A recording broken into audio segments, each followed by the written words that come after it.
추운 12월 새벽 서울 외곽의 한 골목. 폐업 직전에 낡은 자동차 정비소 셔터 앞에서 기름 냄새와 쇳가루 냄새만 가득한 그 어둠 속에서 저는 그 아이를 처음 봤습니다. 후줄근한 검은색 패딩을 입은 20살 남짓의 청년이 떨리는 손으로 제게 말했습니다. 아저씨 혹시 일거리 없으세요? 차 좀 만질 줄 알아요. 그 순간 저는 숨이 멎는 줄 알았습니다. 왜냐하면 그 아이의 얼굴이 제가 25년 동안 찾아 헤맸던 7살 때 실종된 제 아들 태준이와 너무나도 똑같았기 때문입니다. 눈매, 코, 입술 모양, 심지어 귀 뒤에 있는 작은 점까지.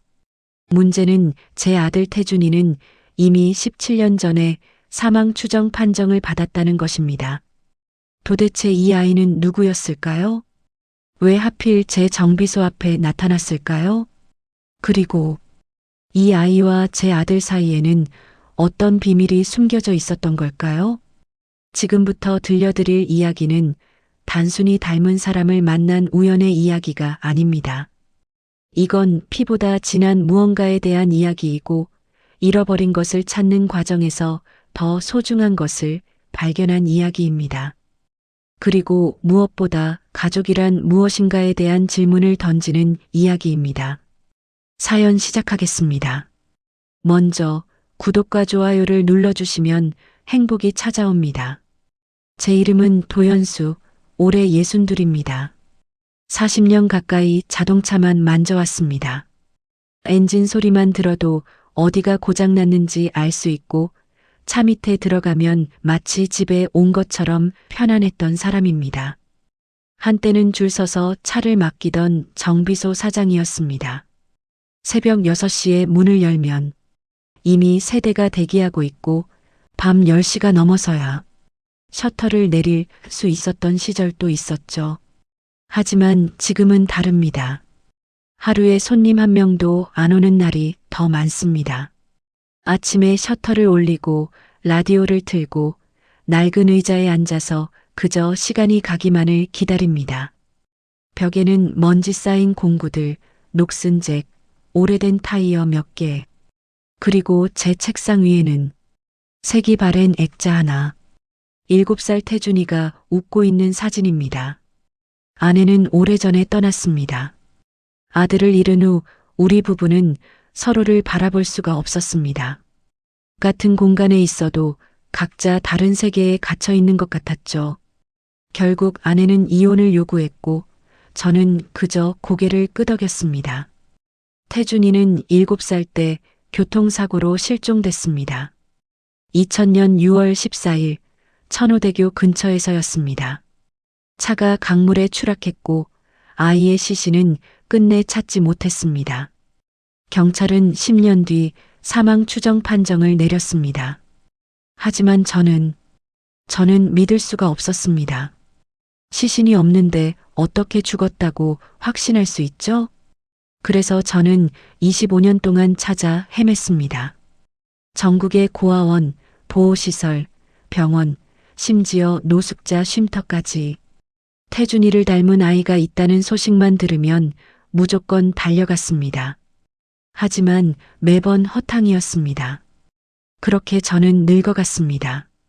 사진 한 장을 붙잡고 기름 냄새 속에서 혼자, 정비소도 함께 늙어갔습니다. 페인트는 벗겨지고 간판은 녹슬고 손님은 점점 줄어들었습니다. 어느 날 문득 깨달았습니다. 제가 정비하는 건 차가 아니라 제 인생이었다는 걸. 망가진 부품을 바꾸고 녹슨 볼트를 조이고 새는 오일을 메우면서 저는 제 마음속 구멍을 메우려 했던 겁니다. 하지만 어떤 구멍은 메워지지 않습니다. 특히 아이를 잃은 부모의 마음속 구멍은요. 올해 초 무릎이 너무 아파서 병원에 갔습니다. 40년 동안 쪼그리고 앉아서 차 밑 작업만 한 결과였죠. 의사 선생님이 엑스레이를 보더니 한숨을 쉬었습니다. 도 사장님, 이 무릎으로 어떻게 지금까지 일하셨어요? 연골이 거의 다 닳았어요. 인공관절 수술을 고려해야 할 정도입니다. 그런데 그게 끝이 아니었습니다. 그리고 심장도 정밀 검사 한번 받아보세요. 부정맥 소견이 보이거든요. 계속 이렇게 무리하시다간 의사 선생님은 말을 흐렸습니다. 하지만 저는 알았습니다. 그 말의 끝을 채울 필요도 없었습니다. 일하다가 그대로 쓰러질 수도 있다는 뜻이었으니까요. 병원을 나와 정비소로 돌아오는 길, 저는 처음으로 진지하게 생각했습니다. 이제 정리해야 하나? 박스 하나에 인생을 담고 퇴직하는 회사원처럼 저도 제 정비소를 정리하고 남은 인생을 조용히 마무리해야 하나? 하지만 정비소를 닫는다는 건 태준이를 완전히 포기한다는 의미 같았습니다. 이 정비소는 제가 태준이를 기다리는 유일한 공간이었으니까요. 만약 태준이가 살아있어서 언젠가 아빠를 찾으러 온다면 이곳으로 올 거라고 믿었습니다. 그래서 저는 버텼습니다. 하루하루를. 그런데 설상가상으로 6개월 전 바로 옆 건물에 대형 프랜차이즈 정비센터가 들어왔습니다. 오토케어 플러스라는 깔끔한 간판, 넓은 주차장, 에어컨 빵빵한 고객 대기실, 태블릿으로 실시간 견적 확인 가능. 제 단골 손님들이 하나둘씩 그리로 넘어가기 시작했습니다. 어느 날 10년 넘게 제게 차를 맡기던 김 사장님이 민망한 표정으로 말했습니다. 현수 씨, 미안한데 요즘은 애들이 프랜차이즈만 믿잖아.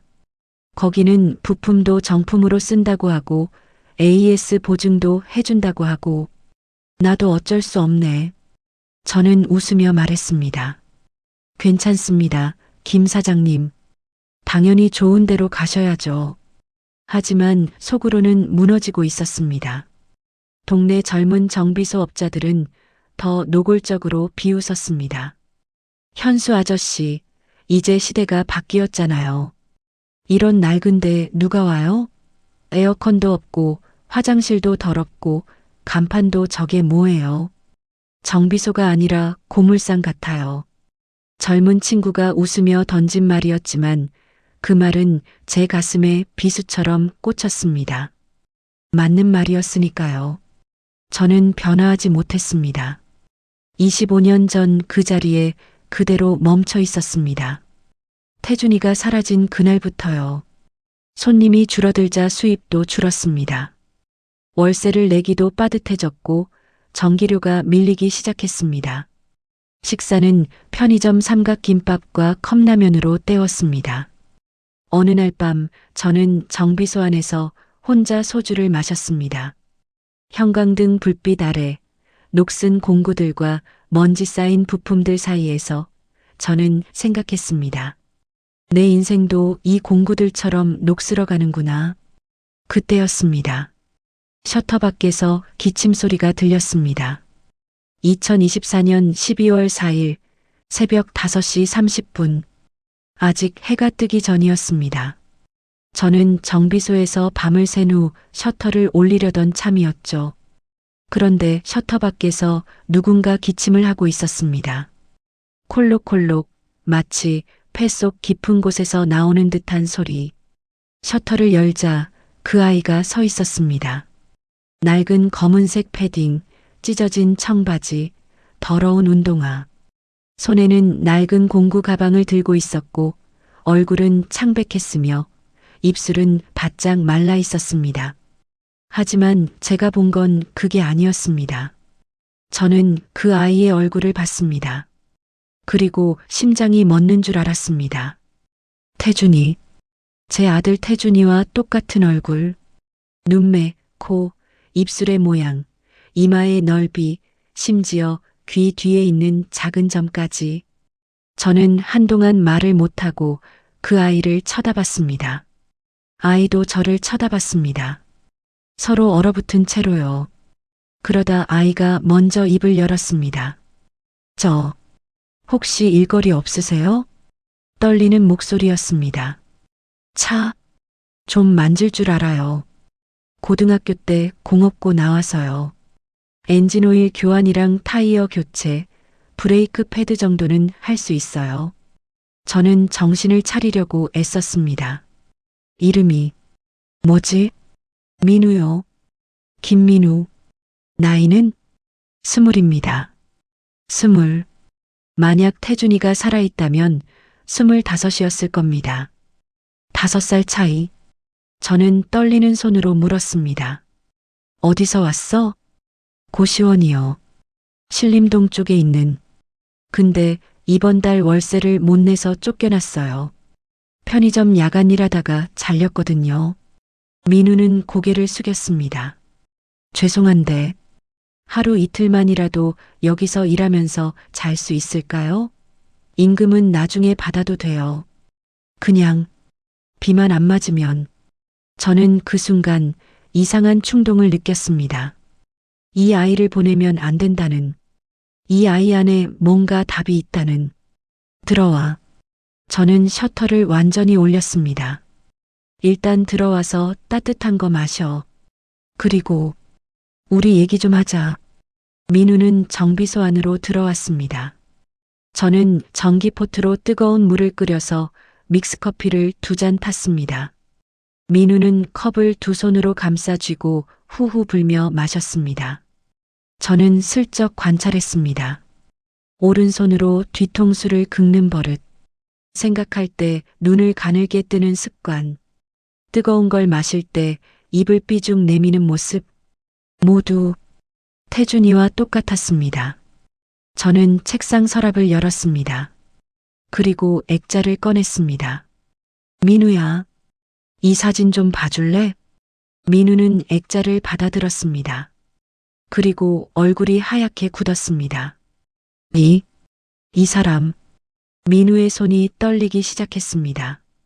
이 사람, 누구예요? 내 아들이야. 태준이. 7살 때 교통사고로 실종됐어. 지금 살아있다면 25살이었을 거야. 민우는 사진을 뚫어져라 쳐다봤습니다. 저랑 좀 닮았네요. 좀이 아니었습니다. 너무 똑같았습니다. 저는 조심스럽게 물었습니다. 민우야, 혹시 내 부모님은? 민우는 고개를 저었습니다. 몰라요. 저 고아원 출신이에요. 3살 때부터 기억나는데 그때 이미 고아원에 있었대요. 제 출생 기록도 이상하다고 하더라고요. 누가 저를 버렸는지도 모르고. 제 심장이 쿵쿵 뛰기 시작했습니다. 3살 때부터? 네. 그 전 기억은 하나도 없어요. 의사 선생님이 트라우마 때문에 기억이 지워진 것 같다고 했어요. 7살에 실종된 아이, 3살부터 고아원에 있던 아이, 4년의 공백. 도대체 이게 무슨...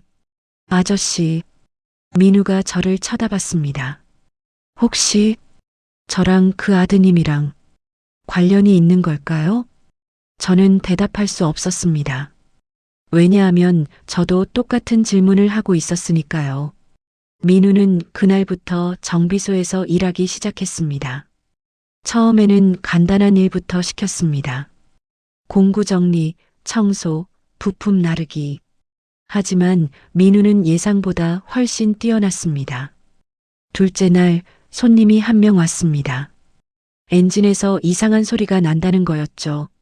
저는 본넷을 열고 엔진 소리를 들었습니다. 그런데 민우가 옆에서 말했습니다. 타이밍 벨트 아닐까요? 저는 깜짝 놀랐습니다. 뭐?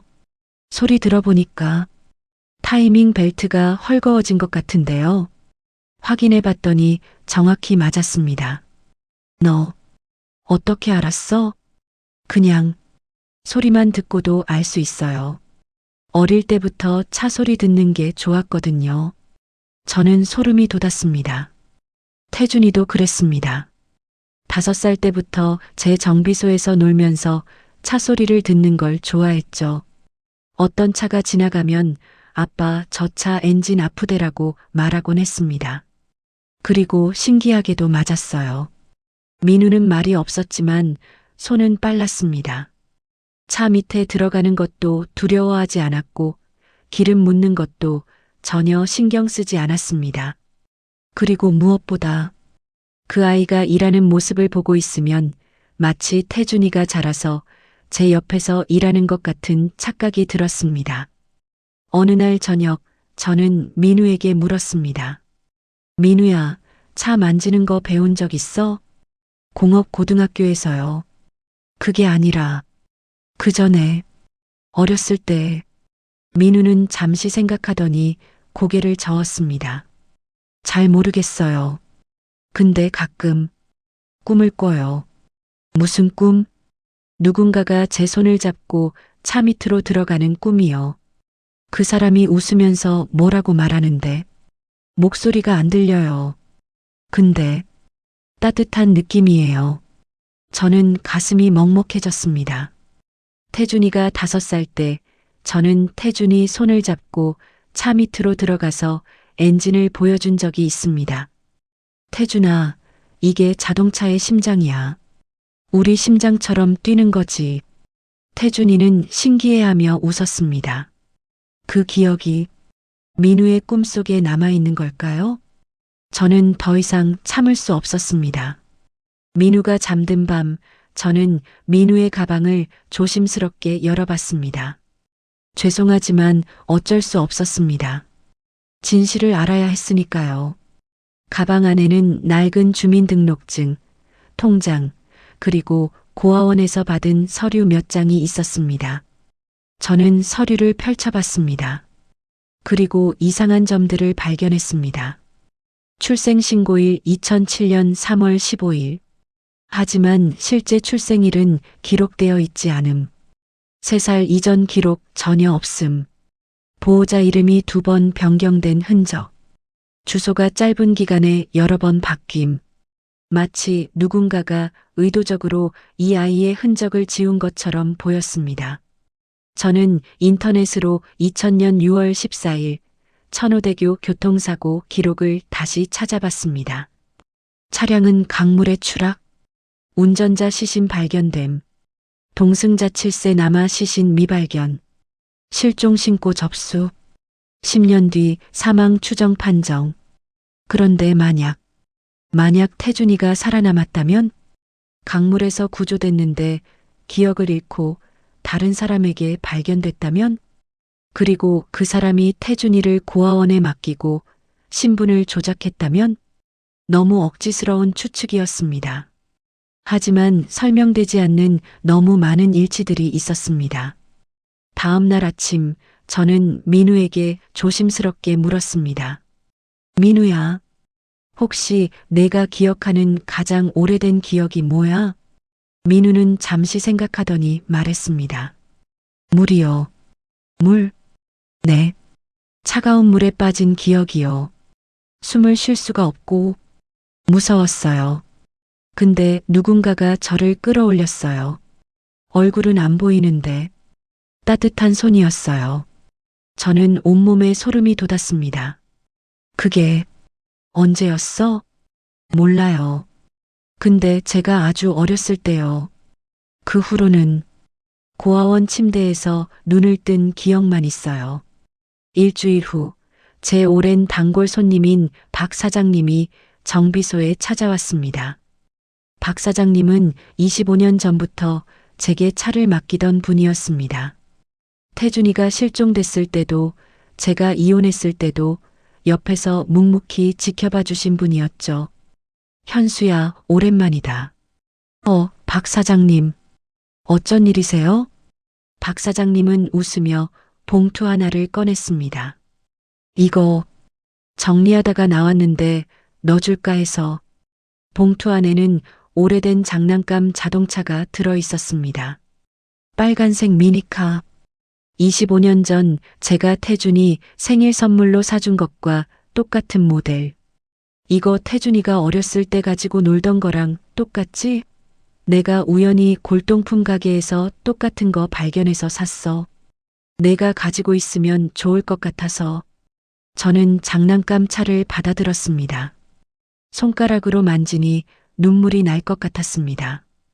그때 옆에서 작업하던 민우가 갑자기 공구를 떨어뜨렸습니다. 땡그랑. 괜찮아? 저는 민우를 돌아봤습니다. 그런데 민우의 표정이 이상했습니다. 얼굴이 창백해지고 눈이 커지고 입술이 떨리고 있었습니다. 저거, 민우가 떨리는 손으로 장난감 차를 가리켰습니다.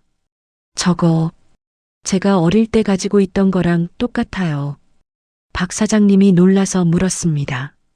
뭐, 너도 이거 가지고 있었어? 네. 고아원에 있을 때요. 근데 어디서 났는지는 몰라요. 그냥 제 침대 옆에 있었대요. 선생님이 말씀하시길 제가 고아원에 왔을 때 손에 꼭 쥐고 있었다고. 그 순간 정비소 안의 시간이 멈춘 것 같았습니다. 저는 민우를 쳐다봤고, 민우는 장난감 차를 쳐다봤고, 박 사장님은 우리 둘을 번갈아 쳐다봤습니다. 현수야, 설마. 박 사장님의 목소리가 떨렸습니다. 저는 민우에게 다가갔습니다. 민우야, 그 장난감 차 어떻게 생겼었어? 정확하게 기억나? 민우는 눈을 감고 기억을 더듬었습니다. 빨간색이었어요. 그리고 바퀴 하나가 살짝 부러져 있었어요. 왼쪽 뒷바퀴요. 그래도 저는 그걸 너무 좋아했어요. 밤마다 안고 잤거든요. 저는 손에 든 장난감 차를 뒤집어 봤습니다. 왼쪽 뒷바퀴, 정확히 같은 위치에 금이 가 있었습니다. 태준이가 5살 때 이 차를 가지고 놀다가 실수로 밟아서 바퀴가 부러졌었습니다. 태준이는 울면서 제게 고쳐달라고 했고, 저는 접착제로 붙여줬었죠. 아빠, 이제 안 아파? 태준이가 물었습니다. 응, 이제 괜찮아. 아빠가 고쳐줬잖아. 그 기억이 25년 만에 제 앞에 다시 나타난 겁니다. 박 사장님이 낮은 목소리로 말했습니다. 현수야, 이건 우연이 아닌 것 같은데. 저도 알고 있었습니다. 이건 더 이상 우연으로 치부할 수 없는 일들이었습니다. 그날 저녁 저는 민우와 함께 근처 분식집에 갔습니다. 뭐 먹을래? 아무거나요. 떡볶이 어때? 민우는 고개를 저었습니다. 전 떡볶이 못 먹어요. 너무 매워서요. 태준이도 매운 걸 못 먹었습니다. 그럼 김밥은? 김밥 좋아요. 근데 단무지 빼주세요. 태준이도 단무지를 싫어했습니다. 어묵탕은? 좋아요. 근데 국물만 먹어요. 어묵은 별로예요. 태준이도 어묵탕 국물만 마셨습니다. 우연치고는 너무 많은 것들이 일치했습니다. 식사를 하면서 저는 조심스럽게 물었습니다. 민우야, 혹시 비 오는 날 기분이 어때? 민우는 고개를 갸웃했습니다.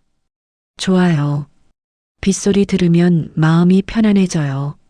왜요? 그냥 궁금해서. 태준이도 비 오는 날을 좋아했습니다. 빗소리를 들으며 잠드는 걸 제일 좋아했죠. 민우야, 혹시 잘 때 어떤 자세로 자? 왼쪽으로 돌아 누워요. 오른쪽으로는 불편해서 못 자요. 태준이도 항상 왼쪽으로 돌아 누워 잤습니다. 혹시 겨울에 목도리 매는 거 싫어해? 민우는 놀란 표정을 지었습니다. 네. 어떻게 하셨어요? 목에 뭐가 감기는 게 너무 답답해서 못해요. 저는 숨을 삼켰습니다. 태준이도 목도리를 절대 안 했습니다. 아무리 추워도 목도리만큼은 거부했죠. 그리고 혹시 오른쪽 발목에 흉터 있어? 민우는 눈을 크게 떴습니다. 네. 어떻게 하셨어요? 보여줄 수 있어?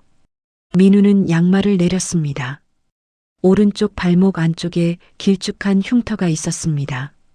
태준이가 6살 때 자전거를 타다가 넘어져서 발목에 깊은 상처를 입었습니다. 병원에서 5바늘을 꿰맸었죠. 그 흉터가 지금도 남아있을 거라고 생각했습니다. 이 흉터, 어떻게 생긴 거야? 몰라요. 제가 어렸을 때부터 있었대요. 고아원 선생님이 말씀하시길 처음 왔을 때 이미 흉터가 있었다고. 저는 더 이상 참을 수 없었습니다. 민우야. 네. 혹시 내가 우리 태준이랑 관련이 있을 것 같아. 민우는 김밥을 들던 손을 멈췄습니다. 무슨 말씀이세요? 너무 많은 게 일치해. 얼굴, 습관, 좋아하는 것, 싫어하는 것, 심지어 흉터까지.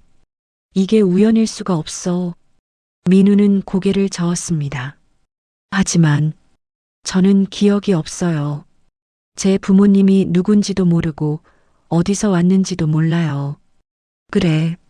그래서 우리 확인해 봐야 해. 어떻게요? DNA 검사. 민우는 잠시 망설이더니 고개를 끄덕였습니다. 해봐요. 저도 궁금해요. 제가 누군지. 다음 날 저희는 병원에 갔습니다. 의사 선생님은 저희 둘의 혈액을 채취했고 검사 결과는 일주일 후에 나온다고 했습니다. 그 일주일이 제 인생에서 가장 긴 일주일이었습니다. 낮에는 민우와 함께 차를 고치면서 밤에는 잠을 이루지 못하고 뒤척였습니다. 만약 민우가 정말 태준이라면 25년 만에 아들을 되찾는 기적? 하지만 만약 아니라면 또다시 희망을 잃어야 하는 절망? 민우도 불안해했습니다. 밤에 악몽을 꾸는지 자다가 소리를 지르기도 했습니다. 괜찮아? 제가 물으면 민우는 고개를 끄덕이며 말했습니다. 네. 그냥 꿈이에요. 무슨 꿈? 물에 빠지는 꿈이요. 매번 똑같은 꿈을 꿔요. 차가운 물속에서 숨을 쉴 수가 없고 누군가가 저를 찾는 목소리가 들려요. 태준아, 태준아 하고 저는 소름이 돋았습니다. 그 목소리, 누구 목소리 같았어? 모르겠어요. 근데 제 이름을 부르는 것 같았어요. 민우가 아니라 다른 이름을. 일주일째 되는 날 저는 정비소 작업을 하다가 민우에게 물었습니다. 민우야, 만약에 내가 정말 내 아들이라면 어떨 것 같아?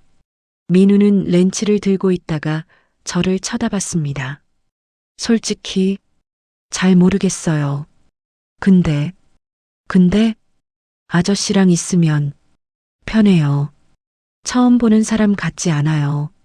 마치 오래전부터 알던 사람 같은 느낌? 저도 똑같은 느낌이었습니다. 민우가 옆에 있으면 외롭지 않았습니다. 25년 만에 처음으로 집에 가는 게 두렵지 않았습니다. 아침에 눈을 뜨는 게 싫지 않았습니다. 왜냐하면 민우가 있었으니까요. 2024년 12월 18일 DNA 검사 결과가 나왔습니다. 저와 민우는 함께 병원에 갔습니다. 복도를 걸어가는 동안 민우의 손이 떨리고 있었습니다. 저는 민우의 어깨에 손을 얹었습니다. 괜찮아. 어떤 결과가 나와도 우리 함께 있자. 민우는 고개를 끄덕였습니다. 진료실 문을 열었습니다. 의사 선생님은 서류를 보고 있었습니다. 저희가 들어가자 고개를 들었습니다. 앉으세요. 저희는 앉았습니다. 의사 선생님은 한숨을 쉬었습니다. 그 한숨이 모든 걸 말해줬습니다. 결과가 나왔는데요. 저는 숨을 참았습니다. 부자 관계가 아닙니다. DNA 일치율이 0%입니다. 혈연 관계가 전혀 없습니다. 그 순간 세상이 무너지는 것 같았습니다. 민우는 제 아들이 아니었습니다. 25년 동안 기다렸던 희망이 일주일 만에 산산조각 났습니다. 확실한 겁니까? 제 목소리가 떨렸습니다. 네, 확실합니다. 재검사도 해봤지만 같은 결과입니다. 저는 고개를 숙였습니다. 옆에서 민우도 고개를 숙이고 있었습니다. 병원을 나왔을 때 밖은 눈이 내리고 있었습니다. 저희는 아무 말도 하지 않고 걸었습니다. 한참을 걸었습니다. 그러다 민우가 먼저 입을 열었습니다. 아저씨, 죄송해요. 뭐가? 제가 아저씨 아들이 아니어서요. 저는 멈춰섰습니다. 민우야. 네. 내가 사과할 일이 아니야. 너는 아무 잘못도 안 했어. 하지만, 그리고 저는 민우를 쳐다봤습니다. DNA가 뭐가 중요해? 일주일 동안 너랑 함께 있으면서 느꼈어. 내가 내 아들이든 아니든 상관없다는 걸. 민우의 눈에 눈물이 고였습니다. 아저씨, 너는 이미 내게 소중한 사람이야. 그걸로 충분해. 민우는 눈물을 흘렸습니다. 저도 눈물을 참을 수 없었습니다. 눈 내리는 거리에서 저희는 한참을 그렇게 서 있었습니다. 하지만 행복은 오래가지 못했습니다. 그날 저녁 정비소로 돌아왔을 때였습니다. 검은색 SUV 한 대가 정비소 앞에 멈춰 섰습니다. 차에서 양복 입은 남자 셋이 내렸습니다. 모두 선글라스를 끼고 있었습니다. 도연수 씨? 중간에 선 남자가 물었습니다. 네, 그런데요. 김민우라는 청년 여기 있습니까? 저는 경계했습니다. 누구신데요? 남자는 명함을 꺼냈습니다. 한성그룹 법무팀 박진수. 저희는 한성그룹에서 나왔습니다. 김민우 씨와 관련된 중요한 일이 있어서요. 무슨 일인데요? 직접 말씀드리기 어려운 사안입니다. 김민우 씨를 만나야 합니다. 그때 정비소 안에서 민우가 나왔습니다. 민우는 SUV를 보더니 얼굴이 하얗게 질렸습니다. 저 사람들, 아는 사람들이야? 민우는 고개를 저었습니다. 아니요. 근데 전에도 저를 찾아온 적이 있어요. 몇 년 전에 박진수라는 남자가 민우에게 다가왔습니다. 김민우 씨, 오랜만입니다. 무슨 일이세요? 전 아무것도 모른다고 했잖아요. 상황이 바뀌었습니다. 회장님께서 직접 만나고 싶어 하십니다. 싫어요. 전 안 가요. 박진수는 차갑게 웃었습니다. 선택의 여지가 없습니다. 당신은 한성그룹 창업주의 외손자입니다. 그 말에 저는 충격을 받았습니다. 뭐라고요? 박진수가 설명했습니다. 김민우 씨의 어머니는 한성그룹 회장님의 딸이었습니다. 하지만 회장님의 반대를 무릅쓰고 가난한 남자와 결혼했죠. 그리고 민우 씨를 낳았습니다. 그런데 왜 민우가 고아원에? 민우 씨가 3살 때 부모님이 교통사고로 돌아가셨습니다. 회장님은 민우 씨를 찾으려 했지만 이미 누군가가 민우 씨를 데려간 후였습니다. 민우가 떨리는 목소리로 물었습니다. 그럼 제 부모님은? 돌아가셨습니다. 20년 전에. 민우는 주저앉았습니다. 박진수는 계속 말했습니다. 회장님은 그동안 민우 씨를 찾아왔습니다. 그리고 최근에야 찾았죠. 이제 회장님께서 민우 씨를 가족으로 인정하고 싶어 하십니다. 그래서요?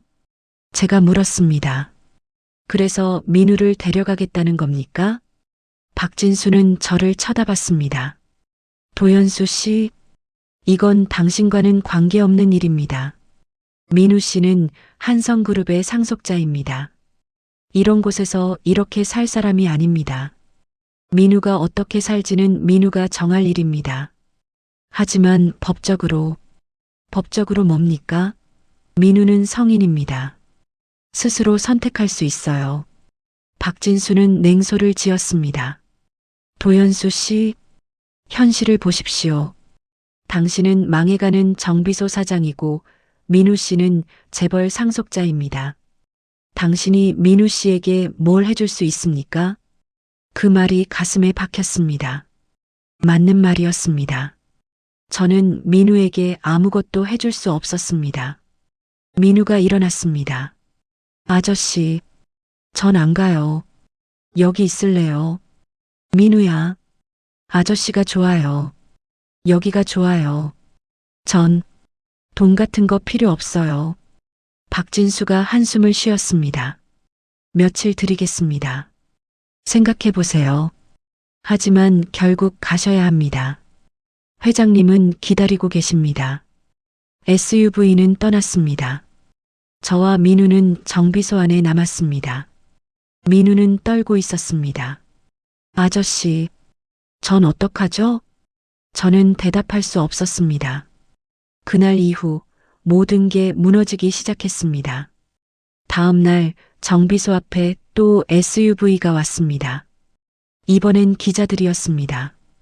도연수 씨, 한성그룹 상속자가 여기 있다는 게 사실입니까? 김민우 씨와는 어떤 관계입니까? 왜 재벌 상속자가 이런 곳에서 일하고 있습니까? 카메라 플래시가 터졌습니다. 저는 셔터를 급하게 내렸습니다. 하지만 기자들은 계속 문을 두드렸습니다. 민우는 정비소 안구석에 웅크리고 앉아 있었습니다. 아저씨, 미안해요. 내가 왜 미안해? 저 때문에 아저씨가 피해를 보잖아요. 그날 저녁 건물주가 찾아왔습니다. 현수 씨, 미안한데 이번 달 말까지 나가줘야겠어. 갑자기 왜요? 한성그룹 쪽에서 연락이 왔어.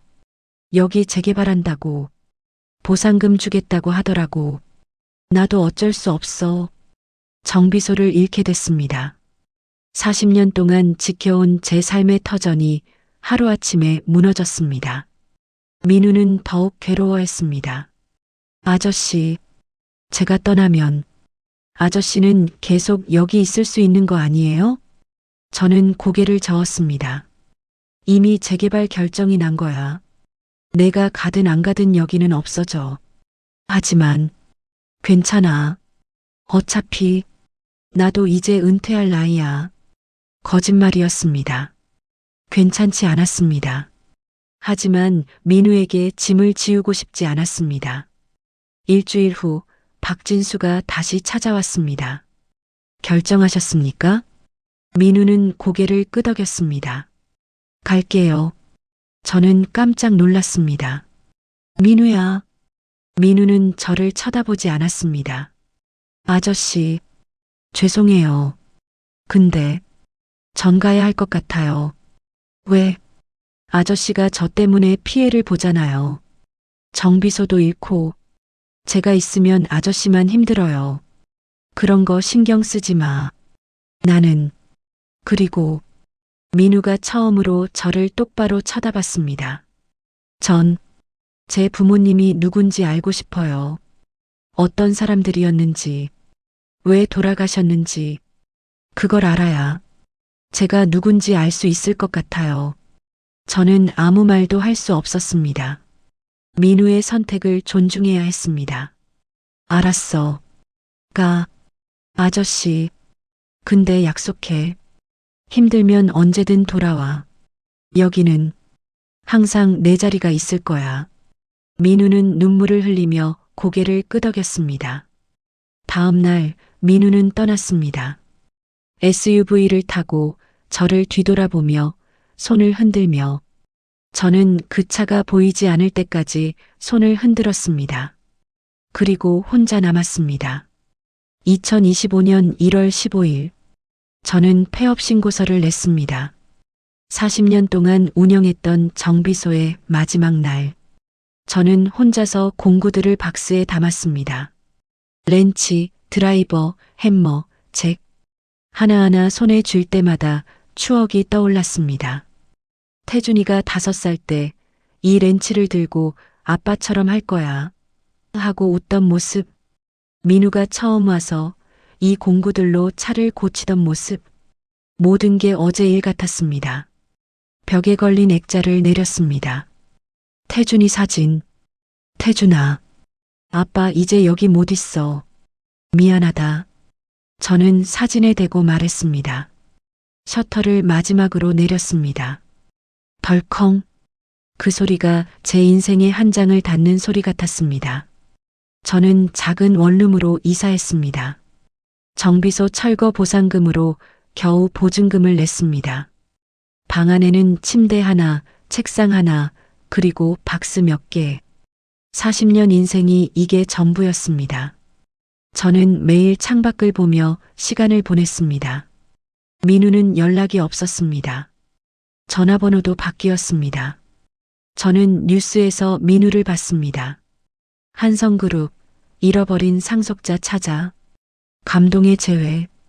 TV 속 민우는 깨끗한 양복을 입고 있었습니다. 머리도 단정하게 잘랐고 표정도 달라 보였습니다. 하지만 눈빛은 슬퍼 보였습니다. 저는 TV를 껐습니다. 어느 날 새벽 저는 천호대교에 갔습니다. 25년 전 태준이가 실종된 그곳. 저는 난간에 기대어 강물을 내려다봤습니다. 태준아, 아빠 이제 못 찾겠다. 미안해. 바람이 불었습니다. 그때였습니다. 뒤에서 누군가 말했습니다. 아저씨. 저는 돌아봤습니다. 민우였습니다. 하지만 예전의 그 후줄근한 모습이 아니었습니다. 비싼 코트를 입고 깨끗한 구두를 신고 있었습니다. 민우야. 어떻게? 아저씨 찾아왔어요. 왜? 민우는 한 걸음 다가왔습니다. 못 견디겠어요. 그곳에서. 무슨 소리야? 넌 이제 재벌이잖아. 뭐든 할 수 있고 아무것도 못해요. 민우의 눈에 눈물이 고였습니다. 다들 저를 상속자로만 봐요. 민우로는 안 봐요. 할아버지도 친척들도 회사 사람들도. 저는 그냥 한성그룹의 자산일 뿐이에요. 민우야. 아저씨. 민우가 제 손을 잡았습니다. 다시 같이 살면 안 될까요? 전 아저씨가 필요해요. 아저씨랑 같이 차 고치고 기름 냄새 맡고 라면 먹던 그때가 좋았어요. 저는 고개를 저었습니다. 민우야, 나는 이제 정비소도 없고 돈도 없어. 너한테 해줄 수 있는 게 아무것도 없어. 괜찮아요. 전 아저씨만 있으면 돼요. 하지만 아저씨도 저 필요하지 않으세요? 그 말에 저는 울었습니다. 그래. 필요해. 너무 필요해. 민우도 울었습니다. 저희는 천호대교 위에서 새벽 찬바람을 맞으며 한참을 울었습니다. 민우야, 근데 어떡할 거야? 한성그룹에서 가만 안 있을 텐데. 민우는 가방에서 봉투 하나를 꺼냈습니다. 이거 할아버지 몰래 가져왔어요. 봉투 안에는 현금이 들어 있었습니다. 이게 뭐야? 제 상속 재산 일부예요. 할아버지가 제 명의로 만들어준 계좌에서 뽑았어요. 이 돈으로 우리 어디 가요? 멀리. 민우야, 그건. 아저씨, 제발이요. 전 그곳으로 다시 못 돌아가요. 차라리 아저씨랑 가난하게 사는 게 나아요. 저는 민우의 눈을 봤습니다. 그 눈에는 간절함이 담겨 있었습니다. 그리고 저는 결심했습니다. 좋아. 가자. 그날 밤 저희는 고속버스를 탔습니다. 목적지는 강원도 동해. 왜 하필 동해였냐고요? 저도 모릅니다. 그냥 바다가 보고 싶었습니다. 태준이를 잃은 후 한 번도 바다에 가본 적이 없었거든요. 버스 안에서 민우는 제 어깨에 기대어 잠들었습니다. 창밖으로 어두운 고속도로가 지나갔습니다. 저는 생각했습니다. 내가 지금 무슨 짓을 하고 있는 거지? 재벌 상속자를 데리고 도망치다니. 하지만 후회는 없었습니다. 왜냐하면 민우가 제 옆에 있었으니까요. 새벽 4시 동해에 도착했습니다. 차가운 바닷바람이 불었습니다. 파도 소리가 들렸습니다. 민우가 눈을 떴습니다. 여기가 어디예요? 바다야. 바다요? 민우는 바다를 보더니 눈을 크게 떴습니다. 와, 처음 봐요. 바다. 처음? 네. 전 한 번도 바다를 본 적이 없어요. 민우는 모래사장으로 뛰어갔습니다. 그리고 파도가 밀려오자 까르르 웃었습니다. 저는 그 모습을 보며 웃었습니다. 25년 만에 처음 웃는 것 같았습니다. 저희는 중고벤 한 대를 샀습니다. 민우가 가져온 돈으로 200만 원짜리 낡은 봉고차. 하지만 저희에게는 그게 집이었습니다. 뒷좌석을 접고 매트를 깔아서 잠자리를 만들었습니다. 캠핑용 버너로 라면을 끓여 먹었습니다. 밤에는 차 안에서 파도 소리를 들으며 잠들었습니다. 아저씨, 응? 행복해요. 민우가 말했습니다. 재벌 저택에 있을 때보다 훨씬 행복해요. 저도 그랬습니다. 허름한 원룸에 혼자 있을 때보다 훨씬 행복했습니다. 하지만 평화는 오래가지 못했습니다. 일주일 후 한성그룹에서 사람들이 왔습니다. 저희는 해변 공영주차장에 차를 세워놓고 있었는데 검은색 SUV 2대가 들어왔습니다. 민우야, 저거 피해요. 민우가 소리쳤습니다. 저는 시동을 걸었습니다. 낡은 봉고차는 덜컹거리며 출발했습니다. 뒤에서 SUV가 따라왔습니다. 더 빨리 갈 수 없어요? 이게 최고야. 봉고차는 시속 80km가 한계였습니다. 하지만 저희는 도망쳤습니다. 좁은 골목으로 산길로 어디든. 결국 저희는 한적한 농촌 마을에 숨었습니다. 폐가 된 집 창고에 차를 숨기고 숨을 죽였습니다. 아저씨, 저 때문에 이런 일까지 괜찮아. 나는 너랑 함께라면 뭐든 괜찮아. 저희는 한 달 동안 숨어 살았습니다. 낮에는 마을 사람들 몰래 숨어 있고 밤에만 나와서 편의점에서 음식을 샀습니다. 돈은 점점 떨어졌습니다. 민우는 죄책감에 시달렸습니다. 아저씨, 이러다 우리 둘 다 잡히는 거 아니에요? 모르겠다. 근데 포기하긴 싫어. 왜요? 너랑 헤어지긴 싫거든. 민우는 울었습니다. 저도요. 전 이제 아저씨 없이는 못 살 것 같아요. 그날 밤 저는 결심했습니다. 도망만 칠 게 아니라 새로운 삶을 시작해야 해. 다음 날 아침 저는 민우에게 말했습니다. 민우야, 우리 이제 제대로 살아보자. 무슨 말씀이세요? 도망만 다니지 말고 여기서 뭔가 시작하는 거야. 일을 해서 돈을 벌고 정당하게 살아가는 거지. 하지만 어떡해요? 한성그룹에서 계속 찾을 텐데. 숨어서 하는 거지. 우리만의 방법으로. 저는 봉고차를 개조하기 시작했습니다. 측면을 열 수 있게 만들고 안에 간이 주방을 설치했습니다. 아저씨, 이거 뭐 하시려고요? 푸드트럭이야. 푸드트럭이요? 응. 우리 음식 팔면서 살자. 나는 차도 고쳐줄 수 있고 넌 요리할 줄 알잖아. 저 요리 못하는데요? 배우면 되지. 민우는 웃었습니다. 좋아요. 해봐요. 저희는 남은 돈을 털어서 조리도구와 재료를 샀습니다. 메뉴는 간단하게 정했습니다. 김밥, 라면, 떡볶이, 어묵. 가게 이름은 현순의 차밥. 처음에는 손님이 안 왔습니다. 이틀째 되는 날 겨우 한 명이 왔습니다. 아저씨, 이거 얼마예요? 김밥 3,000원이요. 하나 주세요. 민우가 김밥을 말았습니다. 손이 떨려서 제대로 안 말렸습니다. 김이 찢어지고 속재료가 삐져나왔습니다. 죄송해요. 처음이라. 손님은 웃었습니다. 괜찮아요. 맛있어 보이는데요? 손님이 한 입 베어 먹었습니다. 맛있는데요? 정성이 느껴져요. 그 말에 민우는 눈물이 날 것 같다고 했습니다.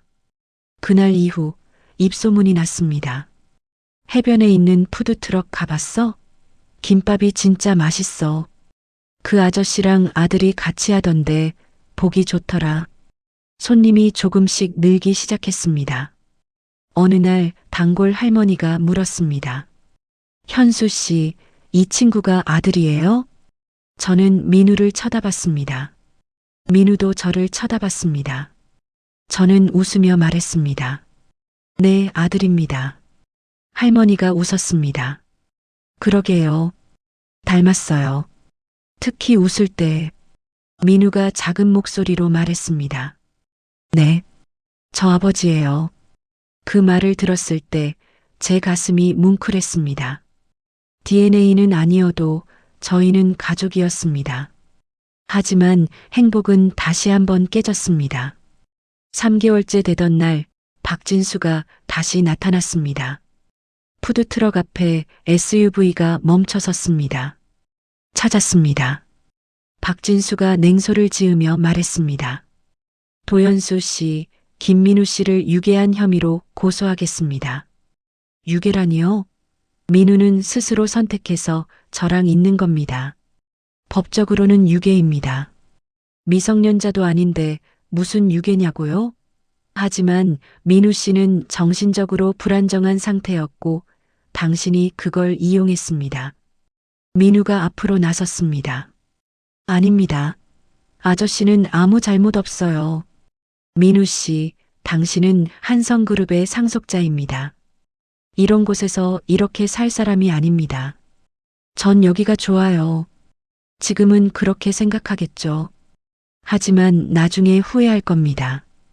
돈이 없어서, 교육을 못 받아서, 기회를 놓쳐서. 박진수는 서류를 꺼냈습니다. 이건 회장님의 마지막 제안입니다. 민우 씨가 돌아오면 모든 걸 용서하겠다고. 도연수 씨에 대한 고소도 취하하겠다고. 하지만 안 돌아가면요? 제가 물었습니다. 박진수는 차갑게 웃었습니다. 그럼 도연수 씨는 감옥에 가게 될 겁니다. 그리고 민우 씨는 법적으로 강제로 데려갈 겁니다. 회장님은 그럴 권한이 있습니다. 그날 밤 민우와 저는 바닷가에 앉아 있었습니다. 파도 소리만 들렸습니다. 아저씨, 응, 제가 돌아가야 할 것 같아요. 저는 고개를 끄덕였습니다. 나도 그렇게 생각해. 하지만 민우의 목소리가 떨렸습니다. 아저씨랑 헤어지기 싫어요. 나도 너랑 헤어지기 싫어. 그럼 어떡해요? 저는 민우의 손을 잡았습니다. 민우야, 넌 가야 해. 내 인생을 살아야 해. 나 때문에 내 미래를 포기하면 안 돼. 아저씨가 제 미래예요. 아니야. 넌 아직 20이야. 앞으로 얼마나 많은 걸 할 수 있는데. 나는 이미 늙었어. 그런 말 하지 마세요. 민우가 울었습니다. 아저씨는 제게 처음으로 가족이 뭔지 알려준 사람이에요. 처음으로 사랑받는 게 뭔지 알려준 사람이에요. 어떻게 떠나요? 저도 울었습니다. 민우야, 가족이라는 건 말이야. 항상 붙어 있어야 하는 게 아니야. 멀리 떨어져 있어도 서로를 생각하면 그게 가족이야. 정말요? 응. 그러니까 넌 가. 내가 있어야 할 곳으로. 그리고 행복하게 살아. 그게 나한테 줄 수 있는 가장 큰 선물이야. 민우는 한참을 울었습니다. 저도 울었습니다. 바다는 계속 파도를 밀어냈습니다. 다음 날 아침 민우는 짐을 쌌습니다. 많지 않았습니다. 옷 몇 벌, 세면도구, 그리고 빨간 미니카 하나. 이거 가져가도 돼요? 민우가 미니카를 들었습니다. 당연하지. 그건 내 거야. 민우는 미니카를 가방에 넣었습니다. 박진수가 SUV를 가지고 왔습니다. 준비됐습니까? 민우는 고개를 끄덕였습니다. 차에 타기 전 민우는 저를 꼭 안았습니다. 아저씨, 사랑해요. 저도 민우를 안았습니다. 나도 사랑해. 우리 아들. 민우는 차에 탔습니다. 창문 너머로 손을 흔들었습니다. 저도 손을 흔들었습니다. 차는 떠났습니다. 저는 혼자 남았습니다. 또다시 민우가 떠난 후 저는 혼자서 푸드트럭을 운영했습니다. 하지만 예전 같지 않았습니다. 김밥을 말 때마다 민우가 생각났습니다. 라면을 끓일 때마다 민우와 함께 먹던 기억이 났습니다. 손님이 물었습니다. 아저씨, 그 아들은 어디 갔어요? 서울로 갔어요. 공부하러. 그렇구나. 아들 없으니까 심심하시겠어요. 괜찮아요.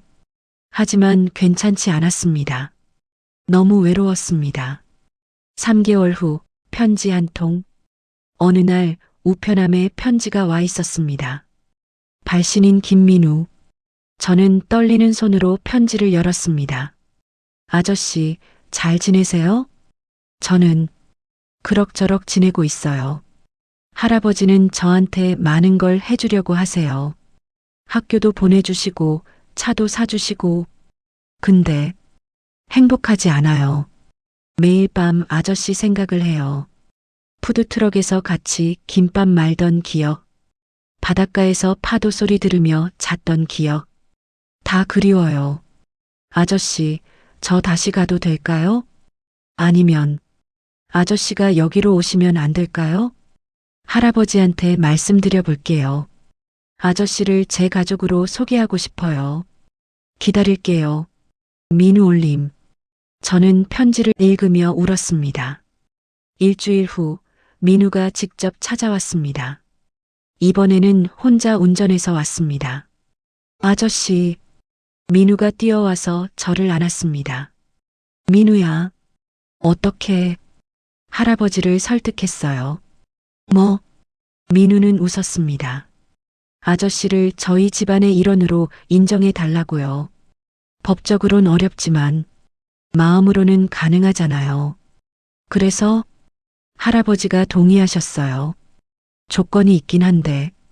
무슨 조건?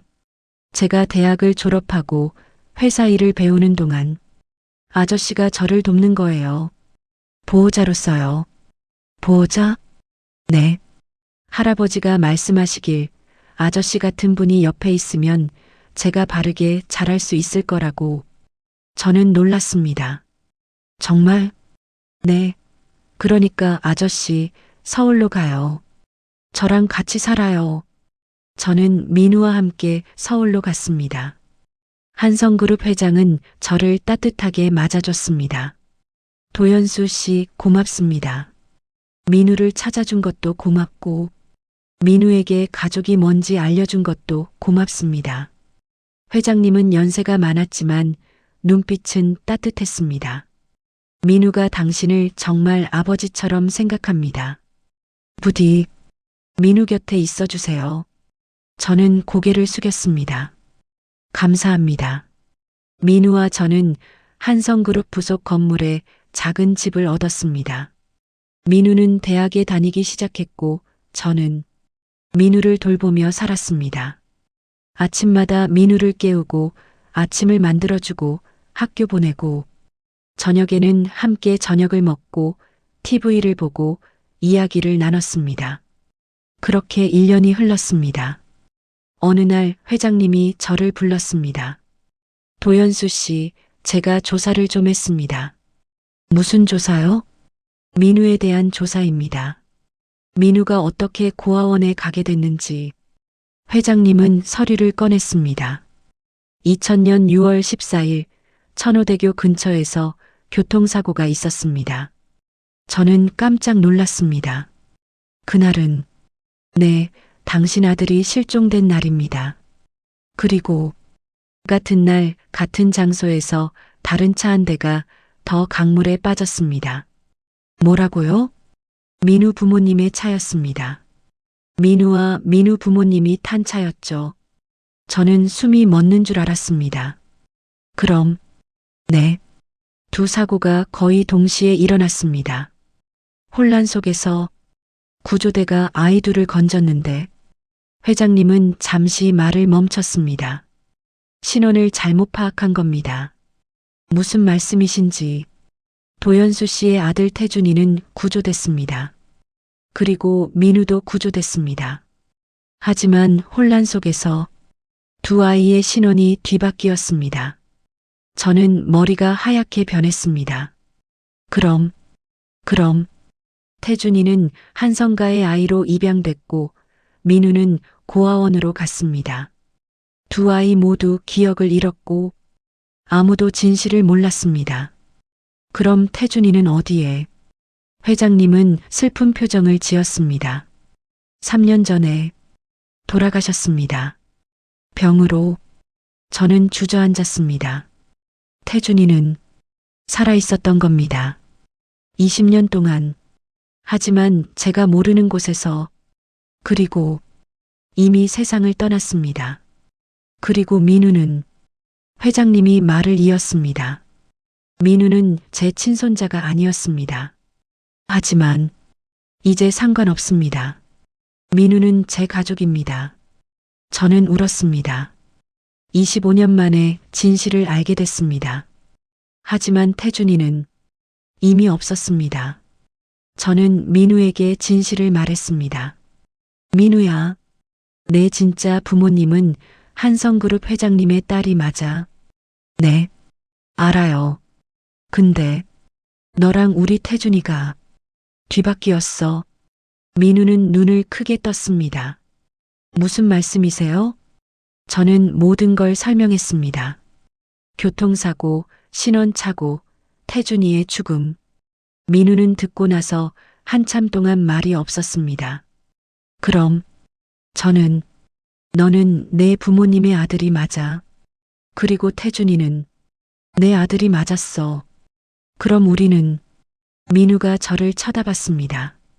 혈연은 아니지만 저는 민우의 손을 잡았습니다. 민우야, 혈연이 중요한 게 아니야. 우리가 함께 보낸 시간, 서로를 아끼는 마음. 그게 가족이야. 민우는 울었습니다. 아저씨, 아니 아버지. 응? 전태준이 형이 부러워요. 왜? 아버지 같은 분을 아버지로 둬서요. 저도 울었습니다. 나도 내가 내 아들이어서 행복해. 1년 후 2026년 여름 동해 바닷가. 저와 민우는 다시 그곳에 왔습니다. 현순의 차밥 푸드트럭은 여전히 그곳에 있었습니다. 주말마다 저희는 여기 와서 장사를 했습니다. 평일에는 민우가 대학에 다니고 저는 한성그룹에서 작은 정비소를 운영했습니다. 회장님이 제게 준 선물이었죠. 민우는 경영학을 공부하면서 틈틈이 정비소에 와서 저를 도왔습니다. 그리고 주말마다 우리는 바다로 왔습니다. 손님들이 물었습니다. 사장님, 이 청년이 아드님이에요? 저는 웃으며 대답했습니다. 네, 제 아들입니다. 민우도 웃으며 말했습니다. 네, 제 아버지예요. 우리는 혈연으로 이어지지 않았습니다. 하지만 우리는 가족이었습니다. 어느 날 저녁 해가 지는 바다를 보며 민우가 물었습니다. 아버지, 태준이 형은 어떤 사람이었어요? 저는 잠시 생각했습니다. 착하고 밝고 차를 좋아했던 아이였어. 너랑 비슷했을 거야. 제가 형 대신 아버지 옆에 있어도 괜찮을까요? 저는 민우의 어깨에 손을 얹었습니다. 민우야, 넌 누구의 대신이 아니야. 넌 그냥 민우야. 그리고 넌 내 아들이야. 민우는 웃었습니다. 감사해요, 아버지. 저도 웃었습니다. 파도가 밀려왔습니다. 바람이 불었습니다. 그리고 저는 생각했습니다. 가족이란 피로 이어지는 게 아니라 함께 버텨준 시간으로 이어지는 거라고. 저는 태준이를 잃었지만 민우를 얻었습니다. 그리고 그것으로 충분했습니다. 5년 후 2030년 봄 저는 67이 됐습니다. 민우는 26이 됐고 한성그룹에서 일하기 시작했습니다. 하지만 주말마다 여전히 저와 함께 동해에 왔습니다. 현순의 차밥은 이제 동해에서 유명한 맛집이 됐습니다. TV 프로그램에도 나왔고 사람들이 줄을 서서 먹었습니다. 어느 날 젊은 부부가 아이를 데리고 왔습니다. 아이는 7살쯤 돼 보였습니다. 아저씨, 이 차 멋있어요. 아이가 저희 푸드트럭을 보며 눈을 반짝였습니다. 저는 웃었습니다. 그래, 나중에 크면 너도 이런 차 만들어 봐. 네, 저도 아저씨처럼 차 만지는 사람이 될래요. 그 모습을 보며 저는 문득 태준이가 생각났습니다. 태준이도 저렇게 차를 좋아했었죠. 민우가 옆에서 조용히 말했습니다. 아버지, 태준이 형 같죠? 응, 그러게. 형도 저렇게 컸으면 좋았을 텐데. 저는 고개를 끄덕였습니다. 그래. 하지만 태준이는 다른 방식으로 살았어. 우리가 모르는 곳에서 나름대로 행복했을 거야. 그럴까요? 그랬을 거야. 그리고 저는 민우를 쳐다봤습니다. 태준이가 너를 보내준 것 같아. 네. 태준이가 하늘에서 생각했을 거야. 아빠가 너무 외로우시겠다. 내가 못 지켜드렸으니 누군가 아빠를 지켜드려야 해. 그래서 너를 보내준 거야. 민우의 눈에 눈물이 고였습니다. 정말 그렇게 생각하세요? 응. 그래서 넌 태준이가 준 선물이야. 내 인생의 마지막 선물. 민우는 저를 꼭 안았습니다. 아버지, 사랑해요. 나도 사랑해, 아들. 그로부터 다시 몇 년이 흘렀습니다. 저는 이제 일흔이 됐습니다. 몸도 많이 약해졌고 더 이상 렌치를 들기도 힘듭니다. 하지만 행복합니다. 민우는 결혼했습니다. 좋은 사람을 만났죠. 그리고 작년에 아이가 태어났습니다. 손자입니다. 아니, 혈연상으로는 손자가 아니지만 제게는 손자입니다. 민우는 그 아이의 이름을 태준이라고 지었습니다. 아버지, 태준이 형의 이름을 물려받고 싶어요. 괜찮으시죠? 저는 울었습니다. 그래, 좋은 이름이야. 지금 저는 민우네 집에서 삽니다. 작은 손주 태준이가 제 무릎에 앉아서 장난감 자동차를 가지고 놉니다. 빨간색 미니카. 제가 옛날에 태준이에게 사줬던 그 차와 똑같은 모델입니다. 할아버지, 이 차 고장났어요. 고쳐주세요. 그래, 할아버지가 고쳐줄게. 저는 손주의 장난감 차를 받아들었습니다. 그리고 생각했습니다. 인생은 참 이상합니다. 제가 아들을 잃었을 때 저는 모든 게 끝났다고 생각했습니다. 하지만 25년 후 낯선 청년 하나가 제 정비소 앞에 나타났고 그 청년은 제 아들이 됐습니다. 혈연은 아니었지만 우리는 가족이 됐습니다. 그리고 이제 저는 손주까지 생겼습니다. 가족이란 게 참 신기합니다.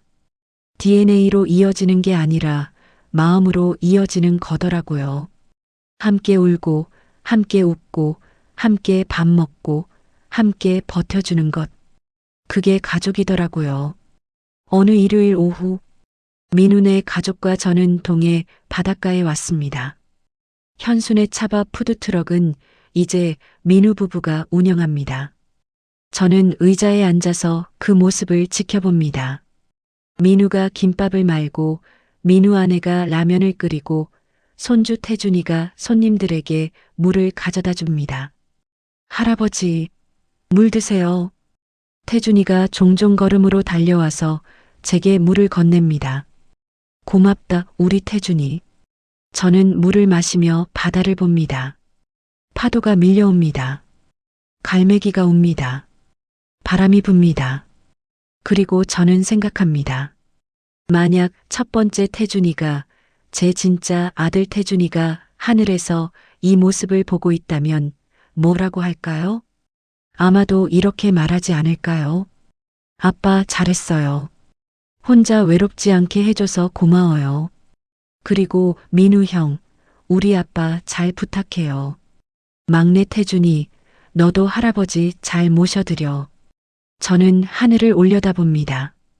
구름 사이로 햇빛이 쏟아집니다. 저는 작게 속삭입니다. 태준아, 아빠는 행복하게 잘 살고 있어. 내가 걱정 안 해도 돼. 그러니까 넌 하늘에서 편히 쉬어. 알았지? 바람이 제 뺨을 스칩니다. 마치 태준이가 대답하는 것 같습니다. 네, 아빠. 알았어요. 저는 웃습니다. 그리고 다시 민훈의 가족을 바라봅니다. 손주 태준이가 손님에게 김밥을 건네며 웃고 있습니다. 민우가 제게 손을 흔듭니다. 아버지, 김밥 드릴까요? 그래, 하나 줘. 저는 자리에서 일어나 푸드트럭으로 걸어갑니다. 무릎은 아프지만 마음은 가볍습니다. 왜냐하면 저는 혼자가 아니니까요. 제게는 가족이 있으니까요. 피로 이어지지 않았지만 사랑으로 이어진 가족. 그게 바로 제 인생의 마지막 기적이었습니다. 이 이야기는 여기서 끝납니다. 도연수 씨는 몇 년 후 편안히 눈을 감았습니다. 민우와 손주 태준이 그리고 온 가족이 지켜보는 가운데 장례식장에는 많은 사람이 왔습니다. 한성그룹 회장님, 동해 바닷가 단골 손님들, 옛날 정비소 손님들 모두가 말했습니다. 도연수 씨는 진짜 좋은 분이셨어. 민우 씨한테 진짜 좋은 아버지셨어. 민우는 아버지의 관 앞에서 말했습니다. 아버지, 저를 아들로 받아줘서 감사했어요.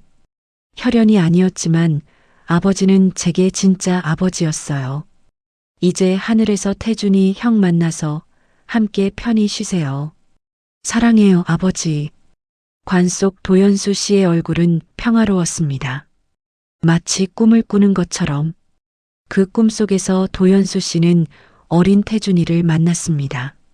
아빠, 태준이가 달려와 안겼습니다. 태준아, 오랜만이다. 아빠, 보고 싶었어요. 나도 보고 싶었어. 아빠, 민우 형이랑 잘 지냈어요? 응, 아주 잘 지냈어. 다행이다.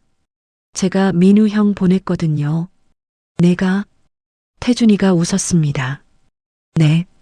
아빠가 너무 외로워 보여서요. 그래서 하느님한테 부탁했어요. 아빠한테 새 아들을 보내달라고요. 도연수 씨는 태준이를 꼭 안았습니다. 고맙다, 우리 태준이.